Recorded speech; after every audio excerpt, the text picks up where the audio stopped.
Timothée, vous avez été parrain de l'association de 2015 à 2019. Vous êtes auteur, mais aussi acteur.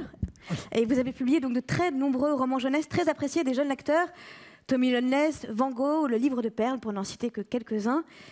Vous n'écrivez pas seulement pour la jeunesse. En 2017, vous avez aussi écrit un ouvrage à destination des adultes, Neverland, que vous allez maintenant nous lire. Il est édité aux éditions L'Iconoclaste. Et chez Folio. Et chez Folio. Et chez Folio. Ah, ben, alors, ma carrière d'acteur s'est arrêtée à 16 ans et demi. Ah bon? Ouais. C'est-à-dire, j'ai créé une troupe, et puis très vite, je suis passé du côté de l'écriture pour le théâtre, ou des décors, ou de la mise en scène, voilà. Et puis, j'ai été vraiment, malheureusement, avalé par la littérature jeunesse, et depuis quelques années, je fais vraiment que écrire, ce qui est déjà pas mal. Ce qui est déjà pas mal. Effectivement, alors je me suis ajouté 2 autorisations par rapport à ce qu'a fait Raphaël. C'est que la règle de la lecture au petit champion de la lecture, c'est 3 minutes. Moi, je me suis fait plutôt 4 minutes et demie, parce que voilà, je suis débutant. Et deuxième règle, j'ai le droit de lire un de mes livres. C'est ce qui n'est pas autorisé normalement chez les petits champions de la lecture. Et troisième d'ailleurs, je lis mon seul livre qui est plutôt pour les adultes, parce que c'est un livre qui parle de l'enfance et qu'il n'y a aucun besoin à parler aux enfants de ce qu'ils sont en train de vivre, dont ils sont les meilleurs experts. Et jamais j'aurais osé écrire un livre qui décortique l'enfance ou qui part en quête de l'enfance et qui aurait été adressé à des gens qui sont en train de le vivre, un peu comme on ne parle pas de la chimie de l'amour aux amoureux.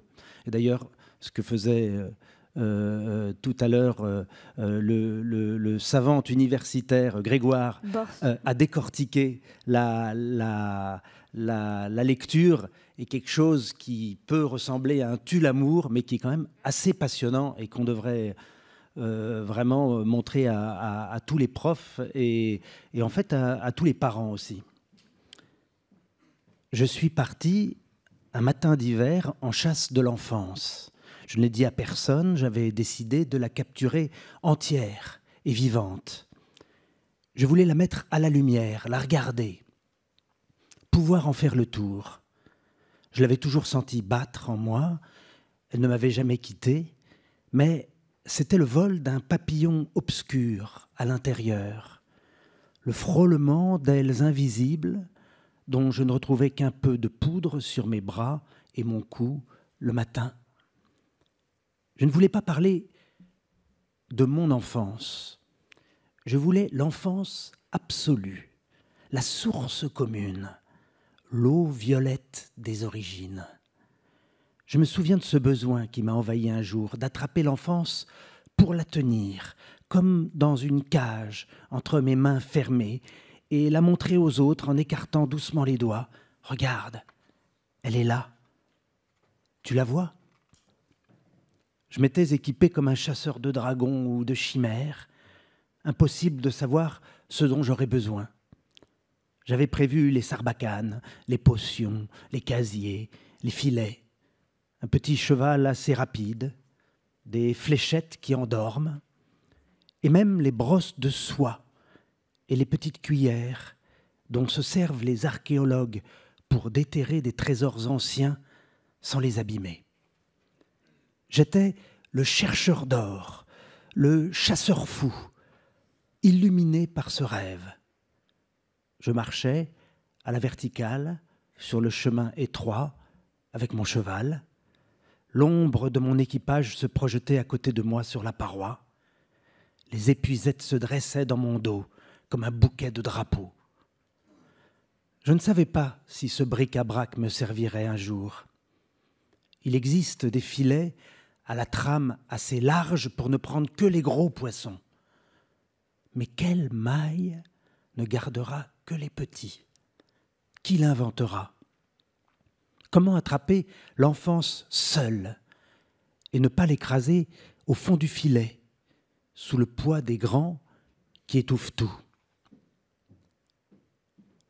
Je sens encore bouger en moi le corps de l'enfant, ce corps qui ne s'arrête jamais. petit moulin poussé par une force inconnue, l'enfant aux lèvres bleues qui se baigne depuis des heures, l'enfant endormi sur une valise, l'enfant qui s'habille tout seul dans la maison qui dort, l'enfant qui s'appuie sur le vent en écartant les bras, l'enfant perdu dans la rue, l'enfant qui mange, l'enfant clown, l'enfant qui a mal, l'enfant qui écrit, l'enfant qui court, l'enfant si bien caché qu'on l'a oublié, l'enfant qui parle seul, l'enfant qui pleure seul, l'enfant penché sur son genou blessé, l'enfant qui a chaud, l'enfant qui traîne un arbre mort, l'enfant sous la pluie, l'enfant avec aux pieds plus de boue que de bottes, l'enfant qui sourit de fatigue, l'enfant dans la grande descente, à vélo, un cri tapi en lui, l'enfant qui écoute une histoire, l'enfant avec des talons hauts, l'enfant qui tremble, l'enfant au soleil, l'enfant qui attend l'heure. Même la nuit, le corps de l'enfant ne cède pas complètement. Si on le regarde longtemps dormir, on voit passer sur sa peau l'ondulation qui trouble la mer quand le vent se lève à marée basse. Il est parcouru par ses rêves, concentré, comme un pilote. Il voyage. Un instant, un seul, lui fait déserter son corps. Le temps des livres.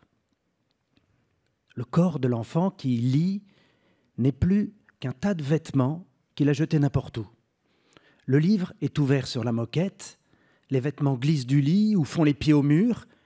Il est en train de lire. Où est-il passé? Tu es là? Tu m'entends? Il n'y a plus personne dans la chambre. L'enfant est très loin de là, dans un corps plus ample, au milieu des vagues, loin de nous.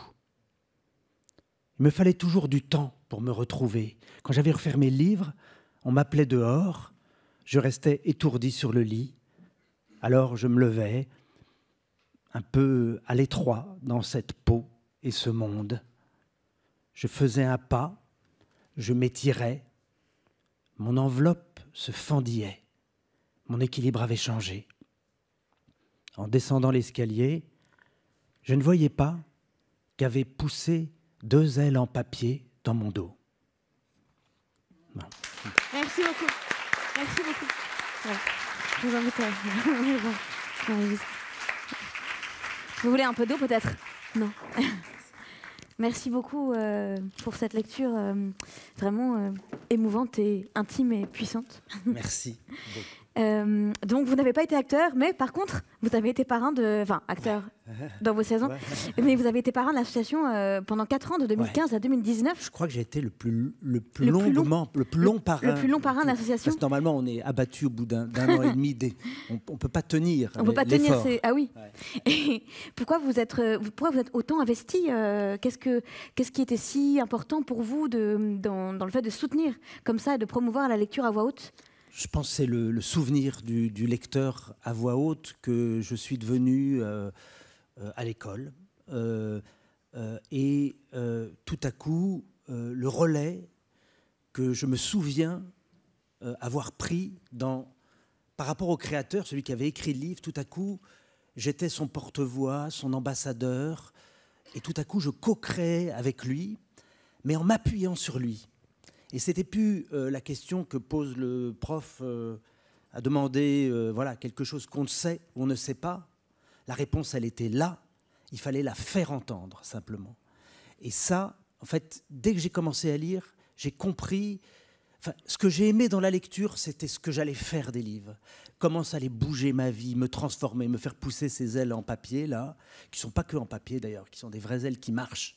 Et voilà, donc c'est ce souvenir-là qui m'a donné, qui m'a fait dire oui, mais comment peut-on ne pas dire oui?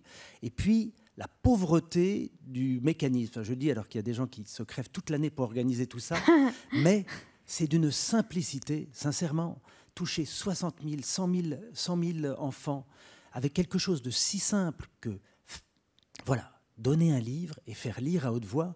Je vois ça dans mon petit village de La Forêt-sur-Sèvre, dans les Deux-Sèvres. Je vois comme tout le monde s'en empare, les profs, c'est extraordinaire. Simplement un auteur, un livre. Une sorte de relation directe, sans intercesseur, d'une plume à un corps qui partage. Et au meilleur lecteur du monde, qui est l'enfant qui découvre la lecture.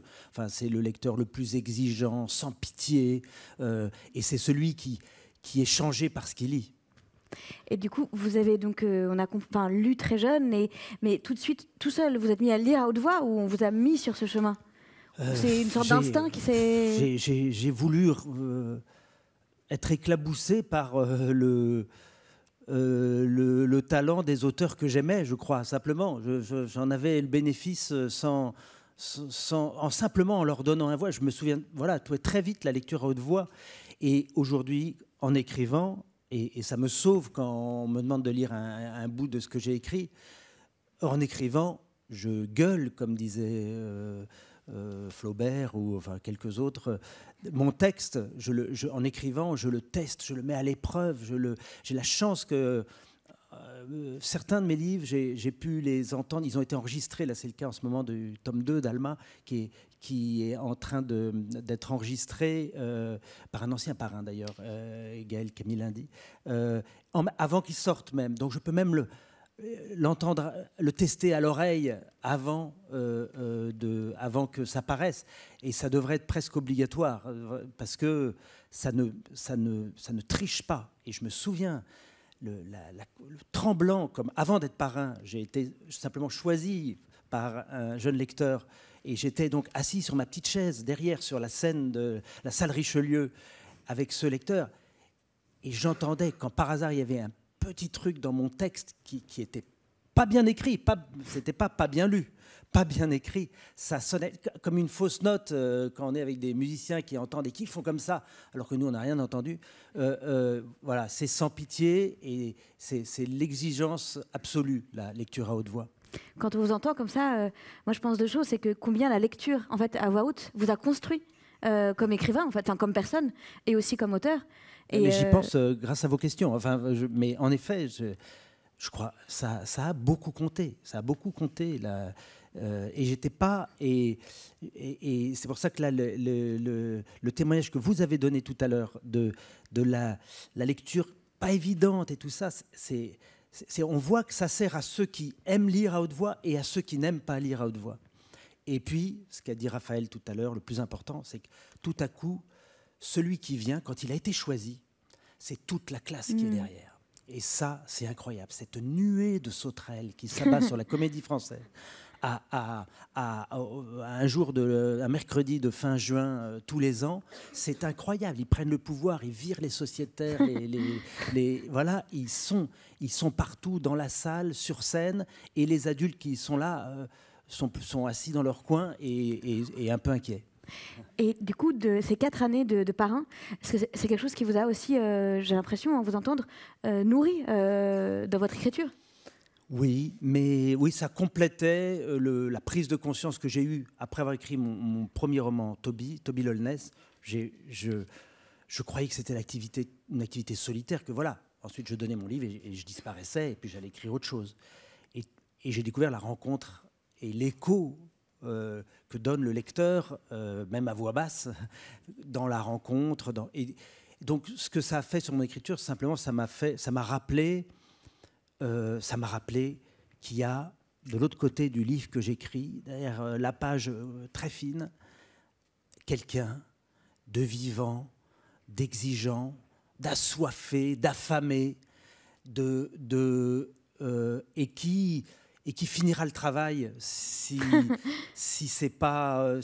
tout n'est pas là. Lui, il y mettra tout ce qu'on n'y a pas mis. Et ça, voilà, cette nuée de sauterelles là que je voyais toujours fin juin me rappelait ça. Et vous entendez souvent vos textes lus par vos jeunes lecteurs? Oui, je les entends et c'est c'est très étonnant parce que moi, je n'arrive pas, à part là, dans ce genre d'occasion, je n'arrive pas à relire ce qui est imprimé, ce qui a été imprimé, que j'ai écrit. Je ne peux pas le relire. En écrivant là un deuxième ou un troisième tome d'une série, je ne relis pas le premier. Je ne peux pas relire. Donc, je l'entends un peu en tremblant, je disais, mais aussi parfois, alors là vraiment c'est entre nous, on ferme toutes les portes, avec un certain contentement de me dire que ça vieillit pas trop mal, de me dire qui peut être le mec qui a écrit ça, ou bien vu. Voilà. Donc il y a aussi, c'est pas que une torture, mais c'est vrai que j'entends. C'est le seul moyen pour moi de me replonger dans ce que j'écris, c'est d'être enfermé dans une salle et d'entendre quelqu'un qui est en train de le lire. Est-ce que 4 ans de parrain, il y a sûrement des choses, des souvenirs forts qui peut-être que vous avez envie de partager avec nous, des moments qui vous ont marqué ou des surprises peut-être? Alors, c'était peut-être avant d'être parrain, justement, j'étais allé voir la classe de la fille qui avait défendu mon texte sur la scène de la Comédie Française. Et j'étais allé voir, elle m'avait entraîné comme on fait quelquefois, et je suis bien d'accord avec cette idée d'essayer de rendre ça le plus souvent possible dans cette rencontre entre les auteurs, et encore plus les auteurs qui vont être défendus par cette classe et par l'élève qui a été choisi par cette classe.